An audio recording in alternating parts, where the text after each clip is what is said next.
there is a natural shedding of layers of anxiety, stress, worry. They diminish in quality, well, they diminish in intensity, I should say. The other thing that happens is that when you get negative emotional fluctuations, they have their natural half-life and they die away very quickly. So someone says something to you that you find offensive, right? A pretty innocuous statement, it doesn't really need to be addressed any further, but it annoys you. Normally when that happens, if it happens at 10 a.m., 12 a.m., 12 p.m. we're thinking about it, 2 p.m. we're thinking about it, the next morning we're thinking about it. As you grow and develop, what happens is something happens, it just goes, it just flushes through the system, gone. So any of these little negative emotional fluctuations that we experience, they're a blip, and they just disappear much more quickly. The other thing that starts to happen is you feel a greater sense of oneness with everybody.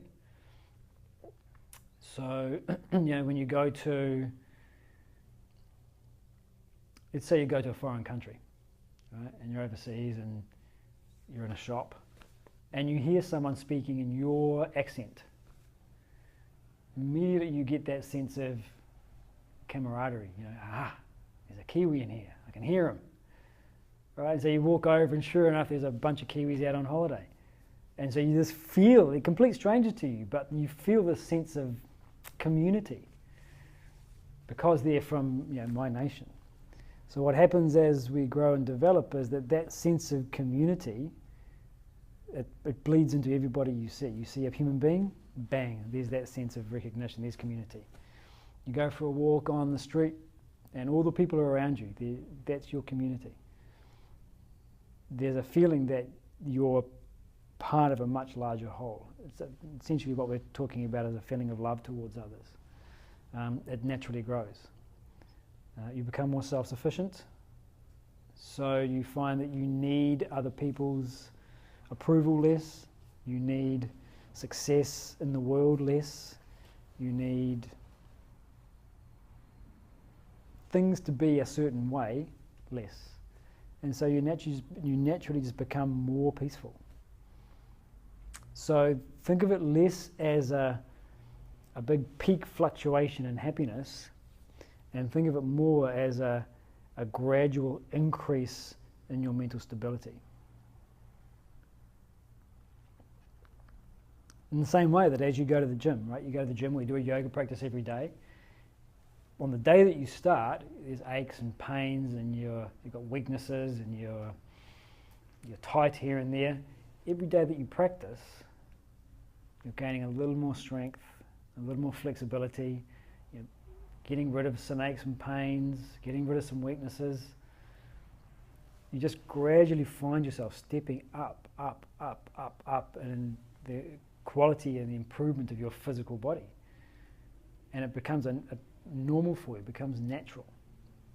Same thing with our spiritual development, our emotional resilience, our self-sufficiency, our mental peace, our sense of calm. Just every day it takes a little step up, and it feels very natural.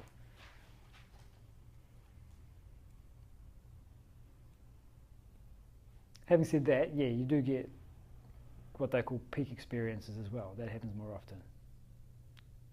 So yeah. You've had some. Well, I mean, everyone has peak experiences. It's just a matter of whose peak is where. For someone the peak might be, a molehill. For someone else, a peak might be Mount Everest. So one person's peak is 1,000 feet, another person's peak is 100,000 feet.